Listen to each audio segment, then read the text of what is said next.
Ladies and gentlemen, Britain is back on the world stage, working with our partners, doing deals that will grow our economy, and putting more money in the pockets of working people.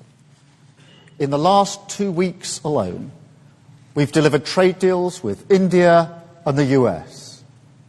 And that means jobs saved, jobs created, more growth. And a huge vote of confidence in this country. It shows that as global instability is rising, the decisions that we've taken to stabilise the economy and lead the way internationally have made Britain a place where people want to do business once again. And from that position of strength, today we have struck this landmark deal with the EU, a new partnership between an independent Britain and our allies in Europe. This is the first UK-EU summit. It marks a new era in our relationship. And this deal is a win-win. It delivers what the British public voted for last year. It gives us unprecedented access to the EU market, the best of any country outside of the EU or EFTA, all while sticking to the red lines in our manifesto about not rejoining the single market, the customs union, and no return to freedom of movement. So this deal is good for both sides. And let me set out why it is good for Britain.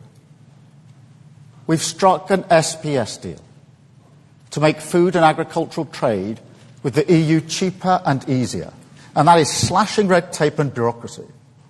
And that means lower food prices at checkouts, more choice in our supermarkets, and of course more money in people's pockets. It will boost British exporters because once again, after a long absence, we'll be able to sell great British burgers, shellfish and other products into the EU. We've also struck a new defence and security partnership to strengthen our cooperation and strengthen our security, which is vital in this dangerous new era. And it will open the door to working with the EU's new defence fund, providing new opportunities for the defence industry, supporting British jobs and livelihoods. We're also increasing our cooperation on emissions trading, saving UK businesses from having to pay £800 million in EU carbon taxes. Once again, supporting British businesses, backing British jobs. Next, we're increasing our cooperation on energy to drive down bills in the long term. The agreement negotiated by the last government left us with more expensive ways of working with our neighbours, despite being physically connected to the European grid by our underseas cables. Today's deal will see us work to bring these systems together again, benefiting bill payers and boosting our renewable industry in the North Sea. Today's deal is also good for British steel, protecting our steel exports from new EU tariffs, saving the industry £25 million every year. Another example of this government backing our steel sector to the hilt. We've reached a deal today on fish, protecting our access, rights and fishing areas, with no increase in the amount that EU vessels can catch in British waters.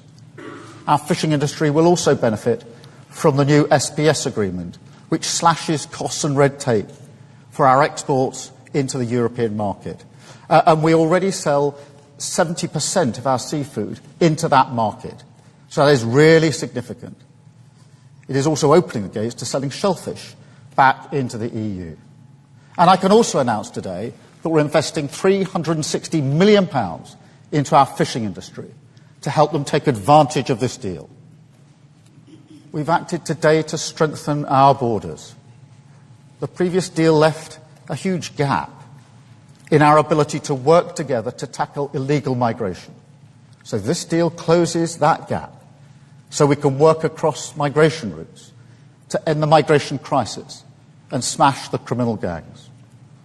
We're boosting our cooperation on law enforcement, combating terrorism and serious organised crime, with better sharing of intelligence and data, including facial imaging, for the first time. Today's deal will also help British holidaymakers, as we're confirming that they will be able to use e-gates when they travel to Europe, ending those huge queues at passport control. And I call on all EU members to help make this a reality without delay. Finally, we've agreed today to cooperate on a youth experience scheme to allow our young people to travel and work freely in Europe. And I'm clear this will come with all the appropriate time limits, caps and visa requirements. So it's a long list. It shows just how much we've achieved here today. Real benefits for the British people. Because it's time to look forward. It's time to move on from the stale old debates and political fights to focus on delivering common sense, practical solutions which get the best for the British people. We're ready to work with all our partners, wherever it means we can improve people's lives here at home. And that's what this deal is all about. Facing out to the world once again, in the great tradition of this nation, building the relationships we choose with the partners we choose, and closing deals in the national interest. Thank you.